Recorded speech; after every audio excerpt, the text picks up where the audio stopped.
I want to talk to you about engaging citizens, providing opportunities for input and feedback, as the title shows. But unfortunately, I have to speak to you in a challenging way. I'm going to speak from the perspective of somebody who's engaged as a citizen rather than is engaged as an agency. And in many cases, it's been hard not to be cynical about opportunities for citizen engagement in the Christchurch recovery. You'll have to forgive me, there's meant to be a slideshow happening as we go, but apparently it's not happening. For 4.5 years, there's been really scant opportunity from our perspective to engage meaningfully in the recovery. Yet we knew right from the very start, within 2 weeks of the first earthquake, what good engagement looked like. 2 weeks after the earthquake, a number of us that ended up becoming the founding members of Concern were able to write on a whiteboard within 5 minutes what engagement wasn't and what it was. It isn't rocket science. It's something that comes intuitively to people in the street, to neighbours and to people in communities, particularly after an event like the earthquakes. 6 months later, the words that were written on that whiteboard were incorporated into a charter of community engagement principles for the recovery of Greater Christchurch. 9 principles were identified. That charter was signed by a very broad alliance of business leaders, residential groups, youth groups, social service providers, a whole broad range of people from the communities. And those principles were cut and pasted into Sarah's draft recovery strategy. And in the final version of the recovery strategy, we're still given, in a slightly diluted format, a clear place.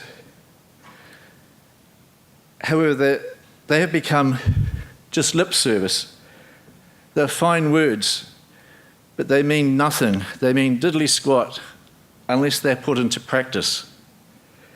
Somewhere along the line, the intent was lost in translation and ended up as an empty promise for many citizens. And this has severe consequences. It results in recovery that is slow, that doesn't have community buy-in, that is inefficient, that is expensive, and it is mediocre. We have festered in this space within Christchurch in particular for 4.5 years, a black hole with only a few flashes of inspired engagement. Though I must say, when we look to the north on the horizon over the Waimak, we do see a soft glow in Waimakariri. But for many citizens in Christchurch, the recovery now represents, particularly the engagement in the recovery, represents disillusionment, cynicism, disengagement, and exclusion. There is now this enormous activation barrier that needs to be overcome before people will even consider re-engaging. Why bother? What's the point? They'll do what they want anyway. Just get on with it already. Leave us alone. And why should we invest our time to engage? Where is the return on our investment?